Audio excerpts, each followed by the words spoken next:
ಎಲ್ಲರಿಗೂ ನಮಸ್ತೆ. ನಾವು ಇವತ್ತಿಲ್ಲಿ ಬೆಟ್ಟದ ನೆಲ್ಲಿಕಾಯಿ ಜ್ಯೂಸ್ ಹೇಗೆ ಮಾಡೋದಂತ ತಿಳ್ಕೊಳ್ಳೋಣ. ನಾನಿಲ್ಲಿ 2 ಬೆಟ್ಟದ ನೆಲ್ಲಿಕಾಯಿ ತೊಗೊಂಡಿದ್ದೀನಿ. 2ರಿಂದ ಸೇರಿಸಿ ಅಬೌಟ್ 40 ಗ್ರಾಮ್ಸ್ ಅಷ್ಟಿದೆ. ಇದಕ್ಕೆ ಒಂದು ಸಣ್ಣ ಪೀಸ್ ಅಷ್ಟು ಶುಂಠಿ ಸೇರಿಸ್ಕೊಂಡಿದ್ದೀನಿ. ಜೊತೆಗೆ 4-5 ಪುದೀನ ಎಲೆ ಕೂಡ ಸೇರಿಸ್ಕೊಂಡಿದ್ದೀನಿ. ಇದಕ್ಕೆಲ್ಲ 1 ಗ್ಲಾಸ್ ಅಷ್ಟು ನೀರು ಹಾಕ್ಕೊಳ್ಳಿ. ಈ ಟೈಮಲ್ಲೇ ಬೇಕಂದರೆ ನೀವು ಒಂದು ಸ್ವಲ್ಪ ಸಾಲ್ಟ್ ಆ್ಯಡ್ ಮಾಡ್ಕೊಳ್ಬೋದು, ಇಲ್ಲಾಂದ್ರೂ ನಡೆಯುತ್ತೆ. ನಾನಿಲ್ಲಿ ರುಚಿಗೆ ಎಷ್ಟು ಬೇಕೋ ಅಷ್ಟು ಸಾಲ್ಟ್ ಆ್ಯಡ್ ಮಾಡ್ಕೊಂಡಿದ್ದೀನಿ. ಇದನ್ನೆಲ್ಲ ಒಂದು ಮಿಕ್ಸರ್ ಜಾರ್ಗೆ ಹಾಕ್ಕೊಂಡು ನೀಟಾಗಿ ರುಬ್ಕೊಳ್ಬೇಕಾಗತ್ತೆ. ಬೆಟ್ಟದ ನೆಲ್ಲಿಕಾಯಲ್ಲಿ ಯಥೇಚ್ಛವಾಗಿ ವೈಟಮಿನ್ ಸಿ ಅಂಶ ಇದೆ. ಇದರಿಂದ ನಮ್ಮ ದೇಹಕ್ಕೆ ರೋಗ ನಿರೋಧಕ ಶಕ್ತಿ ಹೆಚ್ಚಾಗಿ ಕೊಡುತ್ತೆ. ಪ್ಲಸ್ ಹೇರ್ ಗ್ರೋತ್ ಪ್ರಮೋಟ್ ಮಾಡುತ್ತೆ. ನಮ್ಮ ಚರ್ಮದ ಕಾಂತಿ ಕೂಡ ಚೆನ್ನಾಗಿಟ್ಟಿರುತ್ತೆ. ಬೆಟ್ಟದ ನೆಲ್ಲಿಕಾಯಿ ಜ್ಯೂಸು BP ಶುಗರ್ ಇರೋರ್ಗಂತೂ ತುಂಬಾ ಒಳ್ಳೆ ಡ್ರಿಂಕ್ ಅಂತಲೇ ಹೇಳ್ಬೋದು. ಪ್ಲಸ್ ವೆಯ್ಟ್ ಲಾಸ್ ಮಾಡೋರ್ಗಂತೂ ಇದಂತೂ ತುಂಬಾ ಒಳ್ಳೆ ಡ್ರಿಂಕು.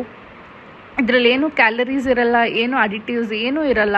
ಸೊ ಬೆಳಿಗ್ಗೆ ಎದ್ದು ಬರೀ ಹೊಟ್ಟೆಲಿ ಕುಡಿದ್ರೆ ನಮ್ಮ ಹೆಲ್ತ್ ತುಂಬಾ ಚೆನ್ನಾಗಿರುತ್ತೆ. ನಾವಿಲ್ಲಿ ರುಬ್ಕೊಂಡಿರೋವಂಥ ಜ್ಯೂಸ್ನ ಒಂದು ಗ್ಲಾಸ್ಗೆ ಹಾಗೇ ಹಾಕ್ಕೊಳ್ಳಿ. ಏನು ಶೋಧಿಸ್ಕೊಳ್ಳೋಕ್ಕೆಲ್ಲ ಹೋಗಬೇಡಿ. ಶೋಧಿಸ್ಕೊಂಡ್ರೆ ಇದರಲ್ಲಿರೋ ನಾರಿನಂಶ ಎಲ್ಲ ಹೊಟ್ಟೋಗತ್ತೆ. ಹಾಗಾಗಿ ಹಾಗೇ ಗ್ಲಾಸ್ಗೆ ಹಾಕ್ಕೊಂಡು ಸೇವಿಸ್ಕೊಳ್ಳಿ. ನಾನಿಲ್ಲಿ ರುಚಿಗೆ ಒಂದು ಸ್ವಲ್ಪ ಜೇನುತುಪ್ಪನ ಆ್ಯಡ್ ಮಾಡ್ತಾ ಇದ್ದೀನಿ.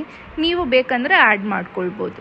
ನೋಡಿ, ಇಲ್ಲಿ ಆರೋಗ್ಯಕರವಾದಂಥ ಬೆಟ್ಟದ ನೆಲ್ಲಿಕಾಯಿ ಜ್ಯೂಸ್ ರೆಡಿ ಆಗಿದೆ.